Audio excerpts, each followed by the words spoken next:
नमस्कार दोस्तों, स्वागत है आप सभी का आज स्टडी ऑफिशियल पर। जैसा कि हमने पिछली वीडियो में बताया था कि सरकार ने हाल ही में 3 महत्वपूर्ण कानून पारित किए हैं। भारतीय दंड संहिता 2023, भारतीय साक्ष्य संहिता 2023 और भारतीय दंड प्रक्रिया संहिता 2023। अगर आपने वह वीडियो नहीं देखी है तो कृपया जाकर जरूर देखिएगा। आज की वीडियो में हम ये समझेंगे कि इन नए कानूनों की आखिर आवश्यकता क्या थी और ये कानून आने वाले समय में क्या बदलाव लेकर आएंगे। सबसे पहले बात करते हैं दोस्तों कि इन नए कानूनों की जरूरत क्यों महसूस हुई। तो हमारे देश का कानूनी ढांचा अंग्रेजों के समय से चला आ रहा है, जो आज के समय में कई मामलों में अप्रासंगिक हो गया है। ये कानून अंग्रेजों ने 1860 और उसके आसपास बनाए थे और वे उस समय की सामाजिक, आर्थिक और राजनीतिक परिस्थितियों को ध्यान में रखकर बनाए गए थे। समय के साथ इन कानूनों में संशोधन होते रहे, लेकिन पूरी तरह से नए कानूनों की आवश्यकता महसूस हो रही थी।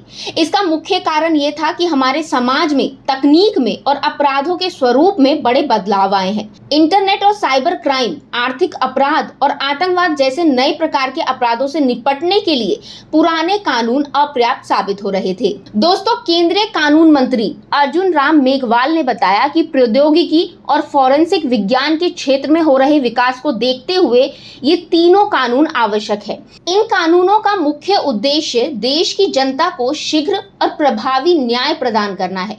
नए कानून लागू होने के बाद पुलिस, फोरेंसिक, अभियोजन, कोर्ट और जेल पूरी तरह से ऑनलाइन जुड़ जाएंगे, जिससे आपराधिक न्याय प्रणाली अधिक दक्ष हो जाएगी। दोस्तों, 1 जुलाई से लागू होने वाले 3 नए कानून, भारतीय न्याय संहिता, भारतीय नागरिक सुरक्षा संहिता, भारतीय साक्ष्य अधिनियम, ये नए कानून ब्रिटिश कालीन भारतीय दंड संहिता, दंड प्रक्रिया संहिता और भारतीय साक्ष्य अधिनियम की जगह लेंगे।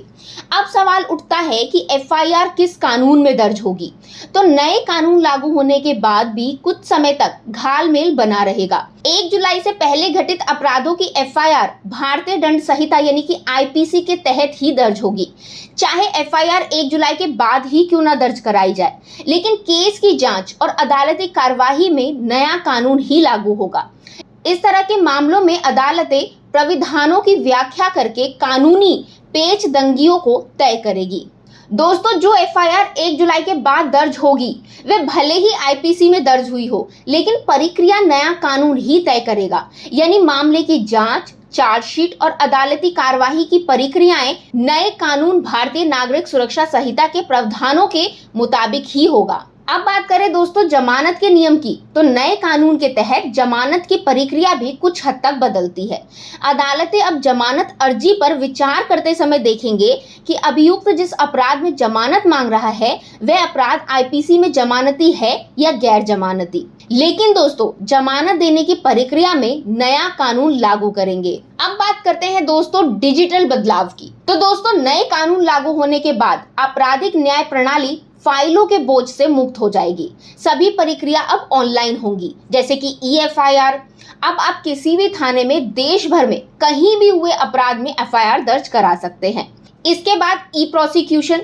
अब दोस्तों, फोरेंसिक, मेडिकल रिपोर्ट और पुलिस की जांच अधिकारी को कोर्ट में पेश नहीं करना पड़ेगा, बल्कि यह ई कोर्ट प्लेटफॉर्म पर स्वतः कोर्ट को मिल जाएगा। इसके बाद दोस्तों ई प्रियजन। जेल के अधिकारी को कोर्ट के आदेश की प्रति लेकर जाने की जरूरत खत्म हो जाएगी। इसका मतलब है कि सब कुछ अब ऑनलाइन होने वाला है। अब बात करते हैं दोस्तों महिलाओं और बच्चों के खिलाफ अपराध में।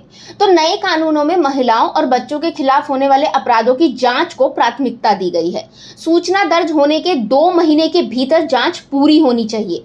पीड़ितों को 90 दिन के भीतर केस से जुड़ी रेगुलर अपडेट्स पाने का हक होगा। सभी हॉस्पिटल्स में मुफ्त फर्स्ट एड या मेडिकल इलाज की गारंटी दी जाएगी। तो दोस्तों, ये थे हमारे नए कानून और उनसे जुड़े महत्वपूर्ण बदलाव। इन कानूनों का मुख्य उद्देश्य है कि हमारे कानूनी ढांचे को आधुनिक समय के अनुकूल बनाना और न्याय प्रक्रिया को अधिक पारदर्शी, त्वरित और प्रभावी बनाना। उम्मीद है कि ये कानून हमारे देश के न्याय तंत्र में महत्वपूर्ण सुधार लाएंगे। तो दोस्तों, अगर आपको ये वीडियो पसंद आई हो तो इसे लाइक करें, शेयर करें और हमारे चैनल आज स्टडी ऑफिशियल को सब्सक्राइब करना ना भूलें। आप हमारे पिछली वीडियो भी देख सकते हैं, जिसमें हमने इस कानून के बारे में विस्तार से चर्चा की है। Thank you.